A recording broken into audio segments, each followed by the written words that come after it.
Welcome, everyone, and thank you for joining us. My name is James Iovino, and today I'll be speaking about ways to help ensure your financial security by protecting yourself from becoming a victim of fraud. Now, over the past year, there was a noticeable increase in the amount of fraud and scams directly targeting consumers. Fraudsters are using the pandemic to help prey on people's financial worries and fears. So it's more important than ever to be aware of the types of fraud that are out there. Remember that your peace of mind and financial security is always UNFCU's top priority.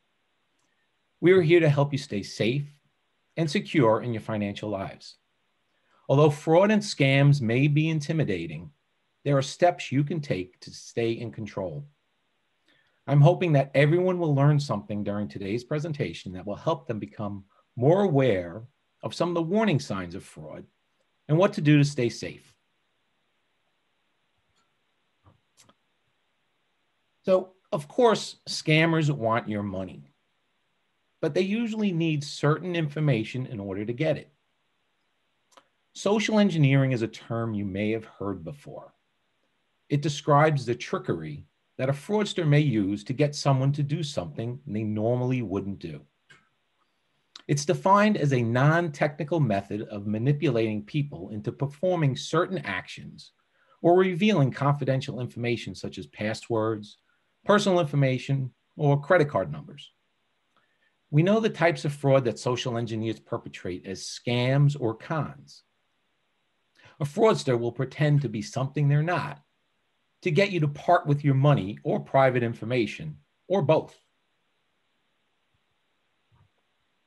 So we've broken it down to these 3 essential steps you can take, which we'll explore during our time together. We'll discuss the ways to help you identify and avoid potential scams.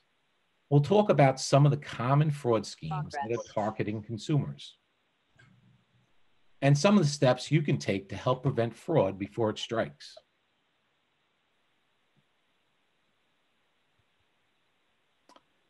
So let's first take a look at some of the ways fraudsters will try to fool you.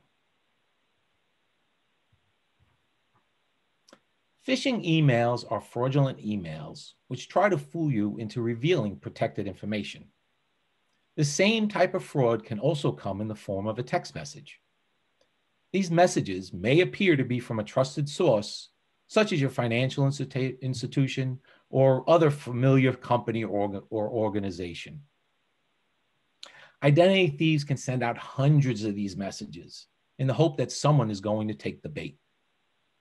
Many people are now familiar with this type of scam, yet every day there are new victims who fall prey to this fraud. These fake messages may ask you to verify your personal or financial information, or maybe even a login ID and password. They may mention suspicious activity on your account or problems with your payment information. Often, cyber criminals will try to encourage you to open an attachment or click on a link in the email. This can install malicious software or viruses onto your computer or take you to a malicious website.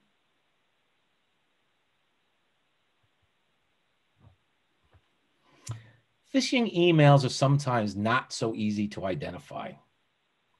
So always check the email address from where the message originates. However, cyber criminals can also spoof or mimic the address to make it appear that it's coming from a legitimate source. Phishing emails are normally sent in large batches to many people. So be cautious of generic greetings in an email. If you don't see your name, be suspicious. Legitimate emails would never ask you to provide or verify personal information. And be extremely cautious of clicking on any links or attachments in a suspicious email. Even if a link shows a specific web address, it could be forged. And many times, phishing emails will try to instill a sense of urgency. They want you to believe that you must act fast. So don't fall prey to these schemes. Take your time. Scrutinize all emails and text messages you receive before taking any action. And finally, a phishing email could even be coming from a friend, family member, or other acquaintance. This usually happens when that other person's email account has been hacked.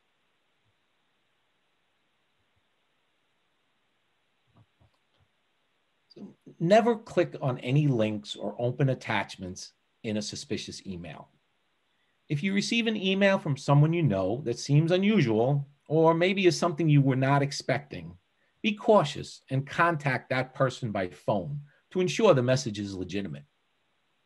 The best thing to do with a suspicious message is just delete it. And if you receive the message to your work or agency email address, notify your technology team.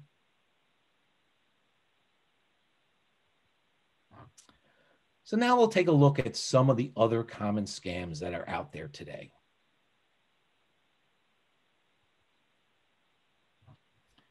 Phone scams have really been on the rise during the pandemic.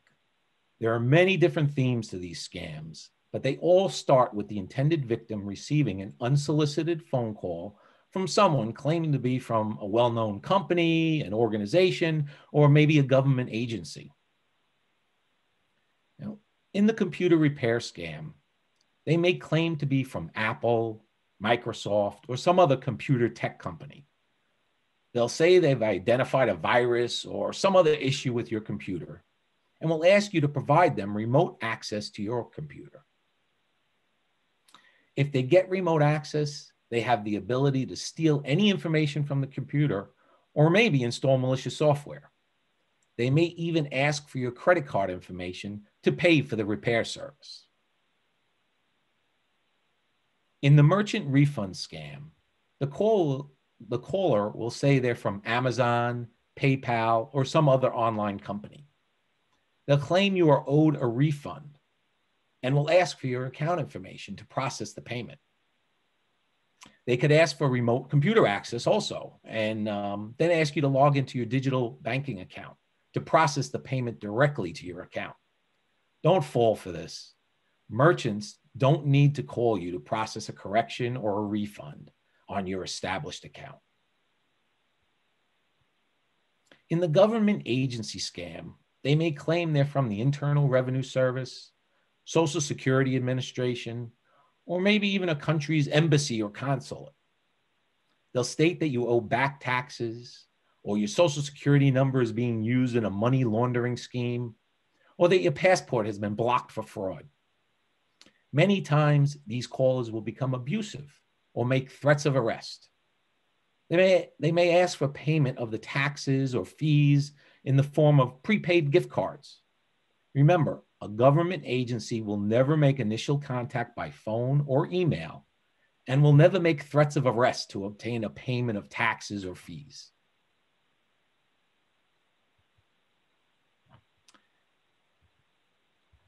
Online friendship scams begin with criminals using legitimate social media platforms or dating websites looking for their targets. They'll create fictitious profiles of someone looking for a relationship, and they can snare their victims by using the person's own profile to make it appear that they're the perfect match for each other.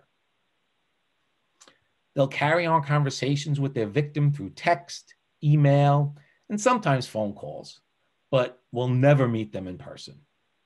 This can sometimes go on for months, making the victim feel that they sincerely know this other person and are in a genuine relationship. Then the scammer will report some type of crisis in their life in which they need immediate money. They'll ask their victims to loan them funds and to send the money through wire transfers or to purchase prepaid gift cards. And after getting as much money as possible from their victim, they then disappear, leaving the victim with financial and sometimes even psychological damages. They say you should avoid lending money to family or friends, but you definitely should never lend money to someone you have never met in person and who you only know through their online profile.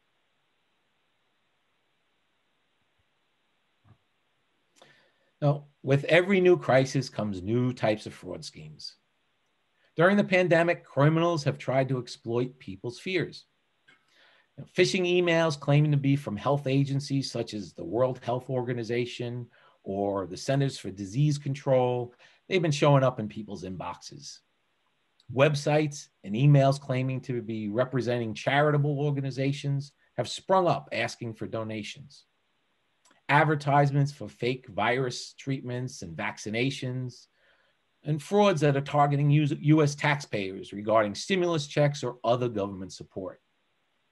Please visit UNFCU's website and see our COVID-19 updates for the latest security tips and the ways UNFCU is helping our members through these tough times.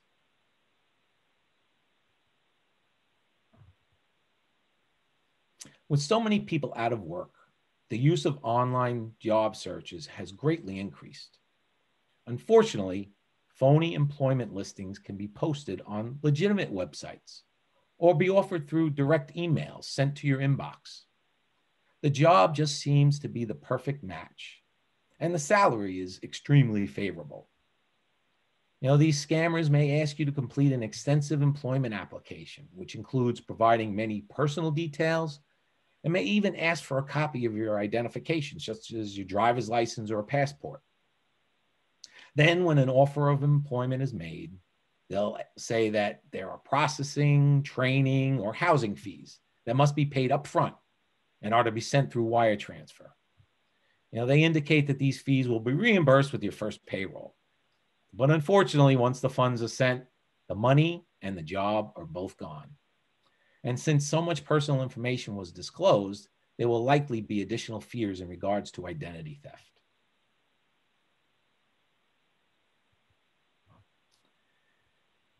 The internet has also made it so easy to browse listings for apartment, housing, or even vacation home rentals. And it has made it even easier for scammers to find their victims.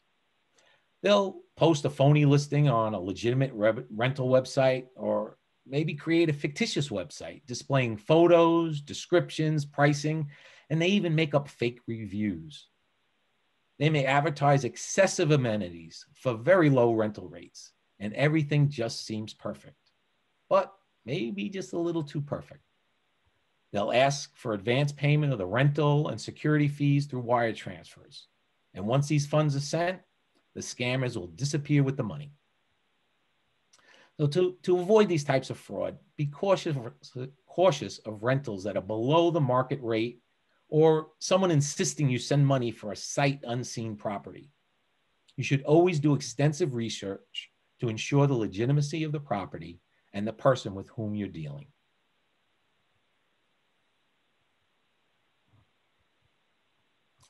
Fake check scams are one of the more common fraud schemes we see today.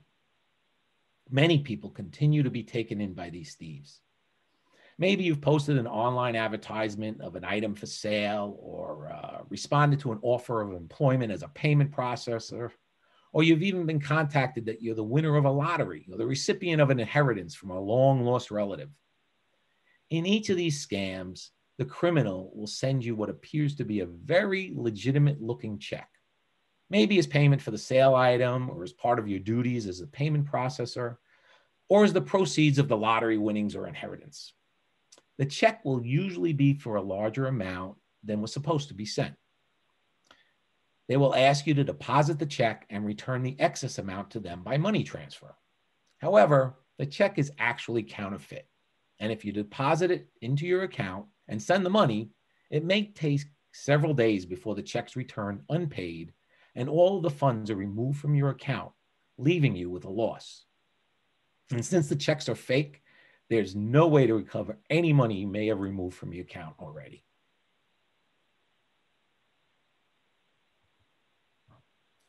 So it's important to stay vigilant so you can stay one step ahead of fraudsters. And being aware of these common types of fraud will help you do that.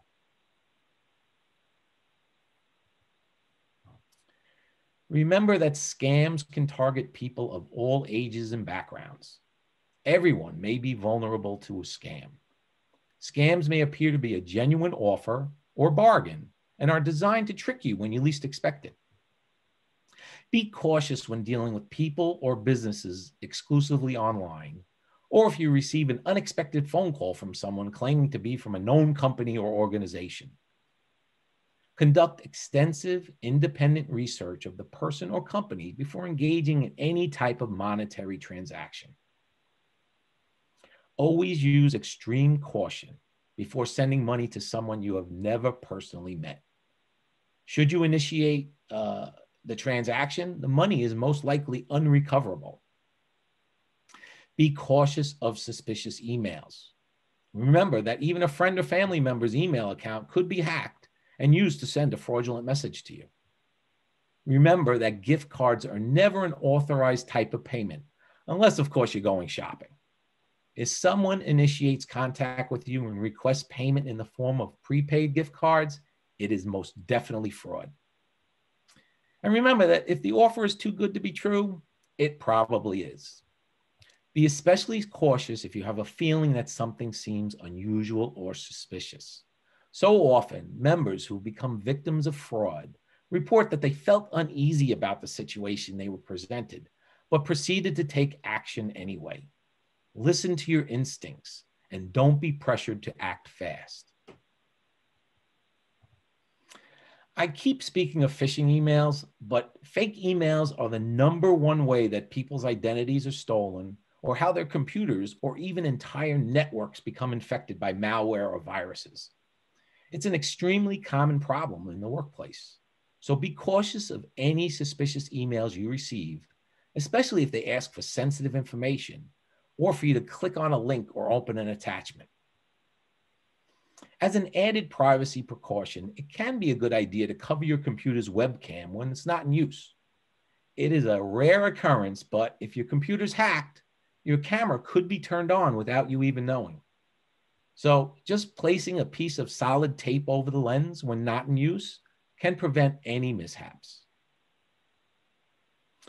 Thieves can compromise an ATM's card reader through what is known as a skimming device. They can also install a small camera to steal your personal identification number. So whenever using an ATM, always protect your PIN by covering the keypad with your free hand. Always review your account activity, either through digital banking or your account statements. This includes your credit card account. And immediately report any discrepancies or suspicious activity to UNFCU or your other financial institution. Be cautious of the information that's available about you online. Social media sites can be an identity thief's best resource for locating information about their victims. Online profiles, job resumes, and personal pages must have adequate privacy and security settings to ensure you stay safe. Try to minimize the amount of personal information you post online, and always be careful with whom you connect on any social networking site. Install antivirus software and be sure your computer's operating system and web browsers are updated. You should set your computer to update automatically as the new updates become available. In many cases, these updates include the latest security software to protect you from cyber criminals. Now, passwords are an important part in security. Choose strong passwords for any sensitive websites. Today, many websites and computer applications require complex passwords. These will include upper and lowercase letters, numbers, and special characters. And don't use the same password for different sites. Some other things that you can do to help prevent identity theft and fraud. Always use multi-factor authentication whenever it's offered on a website. At UNFCU, we also provide you use of Google Authenticator so that you can use multi-factor authentication without having to receive a text message or an email. You can set up alerts in your UNFCU digital banking account. And with these alerts, you can receive email notifications of your account balances or for any transaction that meets the alert parameters that you created. Visit UNFCU's website to see the latest fraud schemes and see our frequently asked questions related to security. People may be the victims of identity theft can place a freeze on their credit reports to prevent credit and loan accounts from being fraudulently opened in their names. You can learn more about this at the Federal Trade Commission website. And if you believe your login information may be compromised for a website or maybe your email account, change your password right away. And if you think your UNFCU account or other personal information may be compromised in any manner, contact us immediately. So Thank you very much for joining me today. Remember that UNFCU is always here to assist you in all your financial needs and providing peace of mind. And remember that you are the best and sometimes only defense from becoming a victim of identity theft, scams, or other online fraud. Thank you, Jim.